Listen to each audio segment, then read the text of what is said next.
Hello everyone, welcome back to another Brilliant Chess puzzle. It's the new year and I've created a pretty big puzzle that has a lot of variations. So if I don't show all of them, you can always put this position onto the chess.com or Lichess Analysis to see all the other minor lines. But here black is pretty much up a piece and white has two ways to win. The cleanest way to do so is the move queen to f4. And this attacks the rook. Your first instinct is to maybe protect the rook or move the rook out of the queen's attacking view.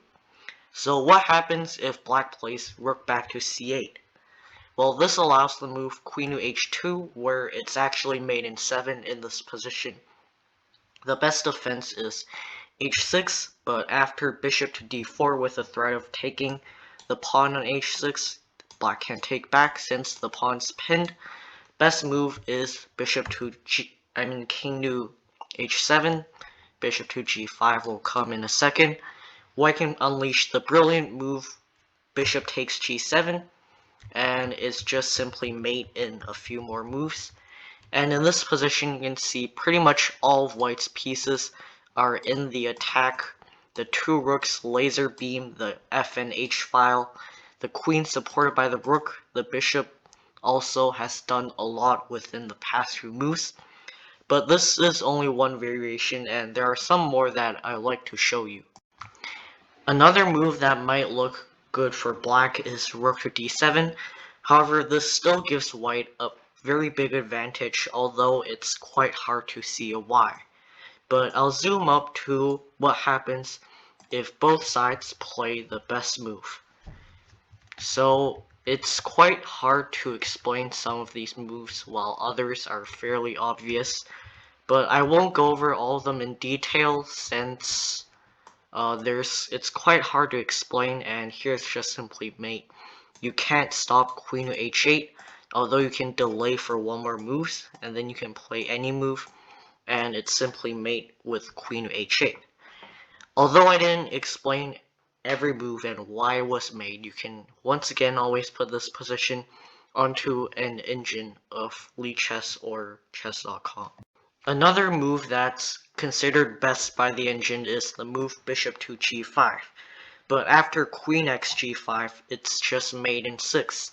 Best move is rook to f8, which white will respond with the illusion sacrifice queen to g6. This is an illusion sacrifice since although it appears to be a sacrifice, it's not since black can't even take the queen due to the check. But after h6, white can play a sacrifice, and that's the brilliant move rook takes h6, where after taking the rook, which is the second best move, white will play bishop to d4 check. The rooks will be forced to kamikaze themselves, and it's just mate like this. But what if black doesn't take the rook and instead play king to g8? Well, this allows queen to h7 check, forcing the king to f7, and after bishop takes d5 discover check by the rook, black's king is forced to e8. After the rook is captured, black's king is forced up, where it will be mated with queen takes g7. There are a few variations, but this is one of the coolest apart from the first, since there's not only an actual sacrifice, but also an illusion sacrifice. This will be it for today. I hope you liked this video. If you did, please give it a thumbs up, as well as subscribe and share with your friends. On the screen, I've listed out some good or decent moves that you can check out on chess.com engine or the Lichess Analysis. But that will be it for today, and I'll see you all in my next video. Goodbye.